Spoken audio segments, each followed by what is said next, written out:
Soviet forces liberate Auschwitz concentration camp. For the Soviet forces and the world, the excitement and joy of that liberation would be mixed with the tragic reality that was revealed once the world learned what had happened at Auschwitz. Holocaust survivors George Brady and Rachel Miller have very personal connections to the horrors of Auschwitz. We are honored to share their stories of remembrance. In his right mind, who's normal, can imagine what Auschwitz was, right? Because, it was a shock like you cannot imagine, because we traveled in a cattle car for about a day and a half without food and just a bucket in the corner for a toilet, and so you are pretty tired. The luggage was with us, we were sitting on the luggage. And when we arrived in Auschwitz, in the middle of the night, suddenly the door opened and there is screaming, get out, get out.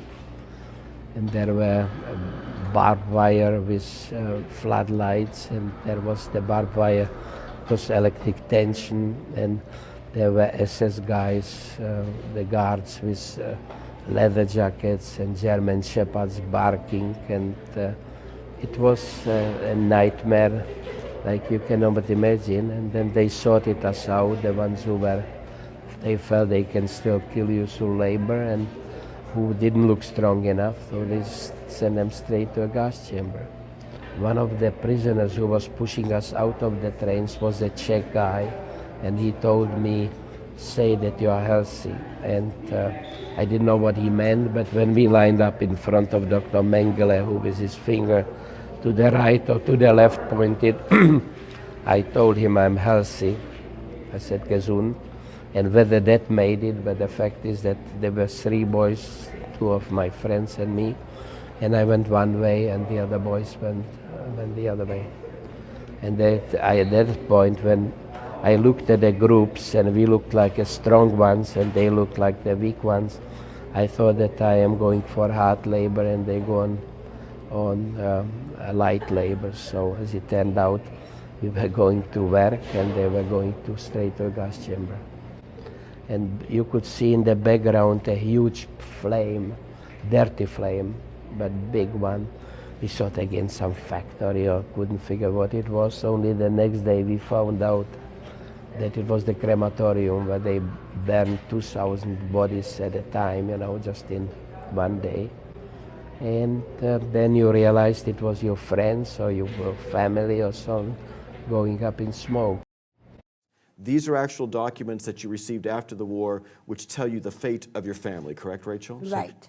So you actually learn when they went to Auschwitz. That's my mother. But it's very interesting. There is no cause of death. But if you go to the next one, it's for my brother. Mm-hmm. And there on the bottom, they were taken July 30th, 31st. And my brother Adolf died the 1st of October, 1942 at 9:30 p.m. Cause of death, I can't see it, excuse me. No, right, go right ahead. Cause of death, enteritis with bodily weakness. You know what they did? They would open up a medical book. And wherever landed in the medical book, they would just put it on the cause of death. And they did that for my brother, and they did that for my two brothers, not for my mother, not for my sister, which means that when my mother and my sister arrived at Auschwitz, they were to what is called the spa, which was actually the gas chambers. And what they did, when they walked into the camp, there was a sign that says, Arbeit macht frei, which means work makes you free.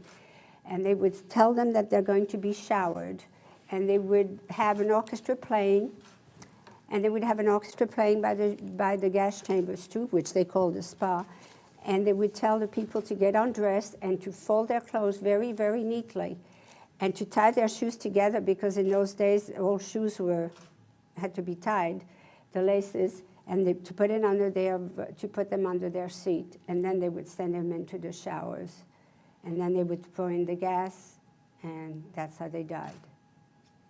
So my mother and my sister died as soon as they arrived in Auschwitz. My two brothers lived.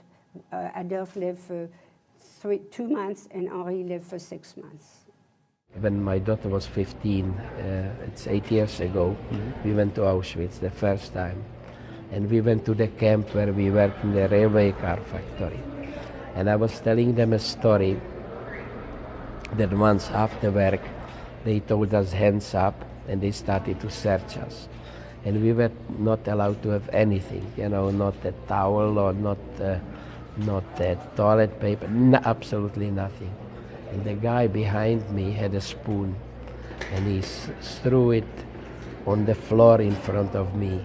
So they pulled me out and I had a knife in my pocket because we got a piece of bread in the morning and I thought it will last longer if I can slice it. So I took a piece of wire and bent it, and that was the handle. And then I hammered out on the rail track, because we were working in a railway factory, a blade. And my foreman, at a great risk, sharpened it. That was my knife, Now I have the knife and they pulled me out. Lucky enough, they didn't search me anymore. They just beat me up. And now, 50 years later, we go to the factory. I'm telling them the story. And my daughter here, my witness, we go 20 feet and there is a spoon on the ground.